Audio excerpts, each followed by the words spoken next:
Hi people, my name is Johhny England. I just watched a video from Rick Drayson, Rick's Corner, on how he started in pro wrestling, which impressed me, really did impress me. And I've got to be honest, everything that Rick said is actually very true, and I went through a very similar process which I'm going to now tell you about. I started in bodybuilding first, and I won various titles. I won Midlands. I was constantly in the top 10 in the Mr. Britain. I won a Mr. UK. I won a Mr. Europe in 1971, and I won a Mr. England, hence the name Johhny Muscles England. Now, how I actually got started, I was working at Guy Motors in Wolverhampton, fitting prop shafts, because obviously I trained with weights and they picked me because I was stronger. And some of these prop shafts weighed over 200 pounds. Now, also working there's another wrestler you'll recognise the name of, Pat Patton, real name Ian Stenner. And I answered this ad in Health and Strength magazine for guys with good physiques to train as pro wrestlers. So I answered the ad and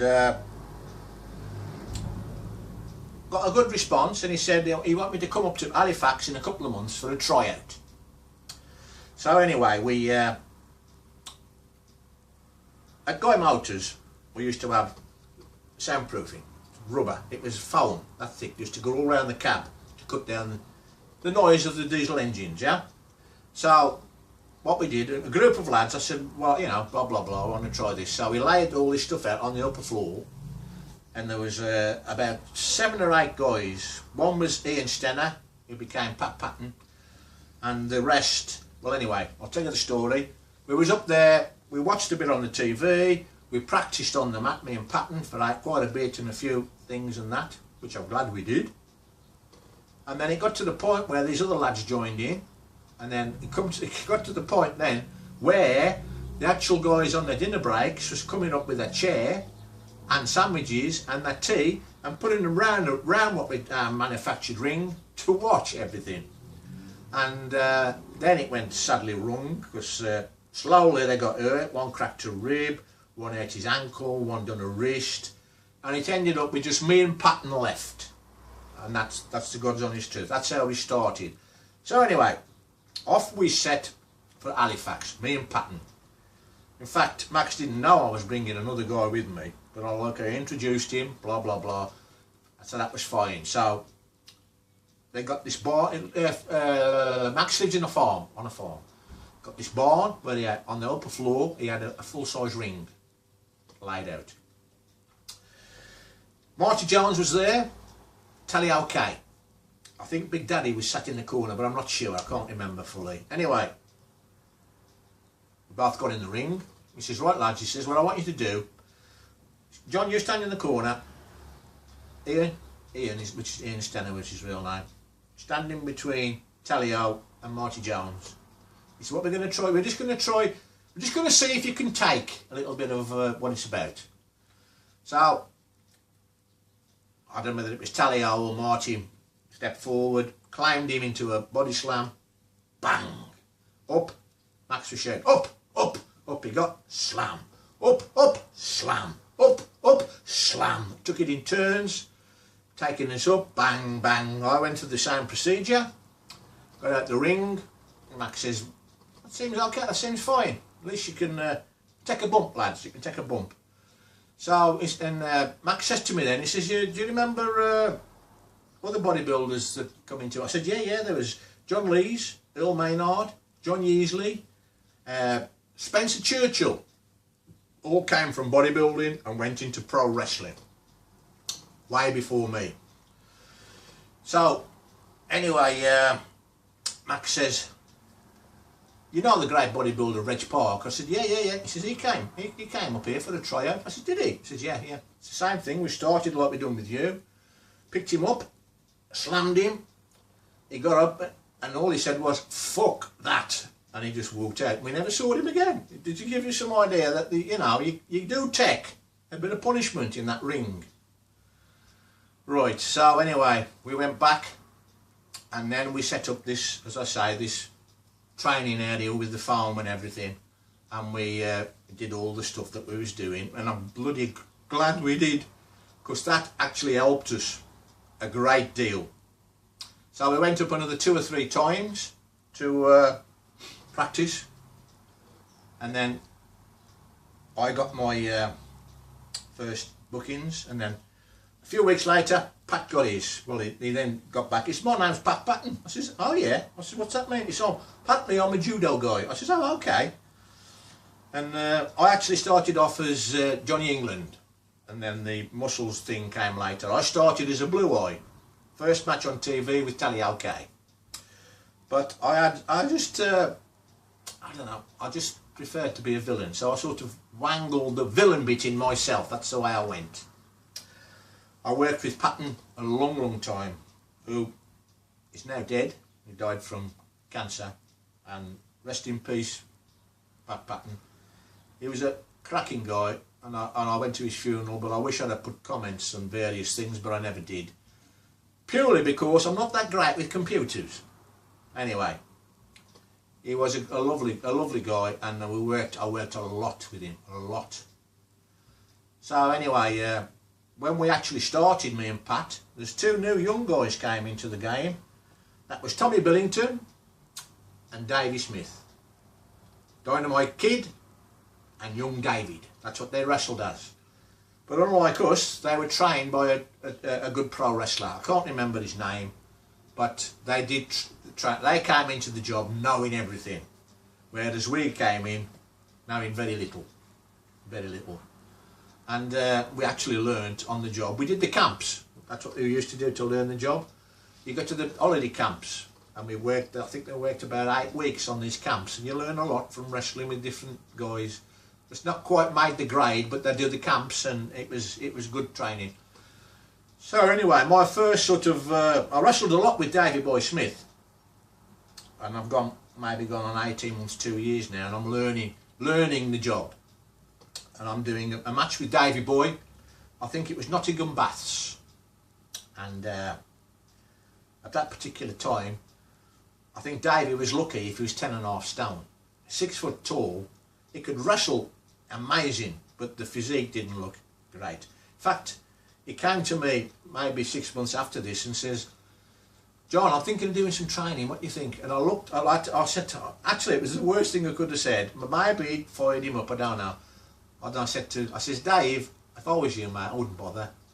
And look what he turned into, you know. Great physique. All right, I know he died of a heart attack, but that's life. Things happen, we die. So anyway, this match at Nottingham, I've actually got him in the corner. I've pummeled him into the corner, and I'm sending the kicks in. Bang, bang. And I've got, he's died and he died and he died, but he kept dying and he died, and I went on and on. Anyway, what happened was they stormed the ring on me. The punters was coming over the top, and I thought, oh shit. Now, God bless them, Alan Dennison, Johnny Saint, Rollerball Rocco. I can't remember the other 2 or 3 guys in the dressing room. Came out under the ropes as these punters came over the top. They grabbed them back at the neck, arse-tailed them over the second rope, and basically saved my life, because they'd have killed me. But that was one of the things about wrestling. Anyway, first time I never actually wrestled Dynamite, and I've heard all this bad press about him, what he was like and all this, but I did end up in a battle royal with Dynamite Kid, and he always sort of gave me respect, because he liked a guy with a good body. Now, this was the first battle royal I'd ever done. I hadn't got a clue. And I think Dynamite checked it out as we started, looked at me, and he just walked up to me, picked me up, lifted me up, put me over the top rope onto the apron, and then just gently pushed me off. So, I never had a problem with Dynamite. I thought he was a fabulous wrestler. And at that particular moment in time, I know he was only 17, 18 maybe by now. But I couldn't fault him. I'm being honest. That's the way it was. So anyway, we move on a bit more. We've took the rough and the tumble and the falls and everything, me and Patton. So we're doing a match. I think it was, I don't know where it was. It was up north somewhere anyway. And we were on first or second. Max Crabtree come to us. He says, "So now you have a great match," because we had worked a lot together then. And he said, "I want a 6-round draw." And I went, "Oh shit." If you get a 6-round draw, you don't really get any heat off the crowd. He says, "I'm sorry lads," he says, "but Mick's following you. Mick McManus." Now, to be fair, Mick McManus was now close on 60 years of age. Still wrestling. But anyway, I said, okay. So Max always come to, as people were doing the match, he'd come and say, "Right, what do you want to do, lads?" And they'd say, "Hang on, I'll tell you what we do, we'll do this, we'll do this." It's always ended up, "We'll do this." Now luckily I must have been pretty good at working matches out, because he'd come and say, what are you going to do?" And I'd say blah blah blah, and he'd say, "Do it, do it." I always remember him using that term. So anyway, he says, "Do what you want to do, it's a 6-round draw." So I worked this 6-round draw out. I had a word with the ref, I had a word with the MC, and I said, "In round 6, can you count down 60 seconds in the last round?" I told the ref, I says, "Bear with me, because it'll all come out right in the end, but the crowd hopefully are going to go bananas, and they're going to pick on you." You know, so anyway, you know what was coming. So off we went. Round 3, 3 rounds. Round 4, I took the first submission. I think it was the Gorilla Press. Actually, it is on YouTube. Not the actual match we did at this point, but we did use this match on TV, because Max says, "Do that match, 6-round draw." So anyway, if you watch it on there, but I think it was the last 15 seconds. In the actual, this one, it was unreal. But anyway, round 5, all I did was went down the corner. Patton had tried to drag me up, the ref would break him. Down in the corner, down in the corner. Because Patton liked football.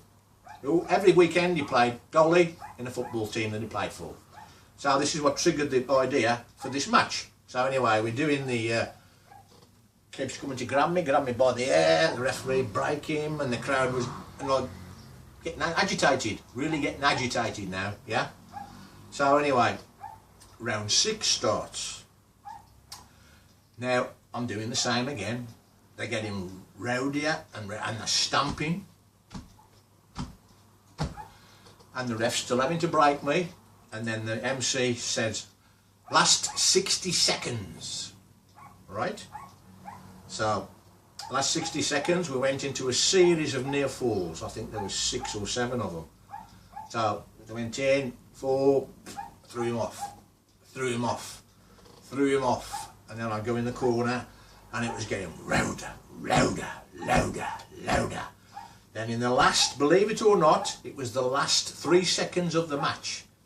Into the corner, it went 3. I come off the corner, bang, 2, 1, 2. And on the last second of the match, the 4 counted, and the roof went, oh! To such a degree, you could feel the walls vibrate. And it was purely a fluke that the timing was so near. It could have got badly wrong, but it worked. And that was the last round of that match. So now we're walking out. Me and Patton. Patton's gone first, I'm come second. Max Crabtree stood in the corner with his arms folded like that. And I'm walking towards you and I'm thinking, oh shit. And he looked at me, smiled, and he went, "You bastard." And we used that match as that TV thing we did. Now, as I say, I worked a lot with Tiger Mask.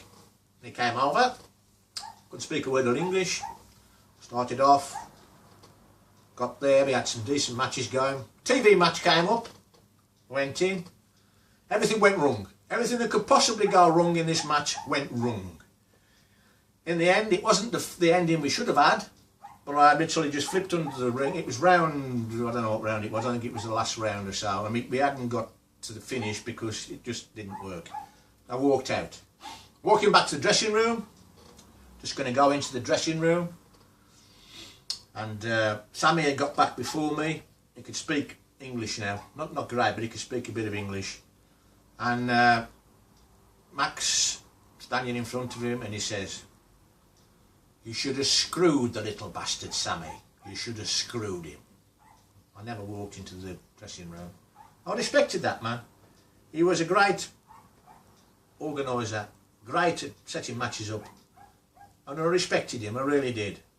That was the finish, Max Crabtree, for me. And sorry to say, I left after that shortly. I went to work for Brian Dixon. But even till this day, I don't think Max Crabtree knew that I overheard what he said. And it hurt me badly. But that's wrestling, and there's a lot more to come. But, as you know, this is the only way. I'll see you soon.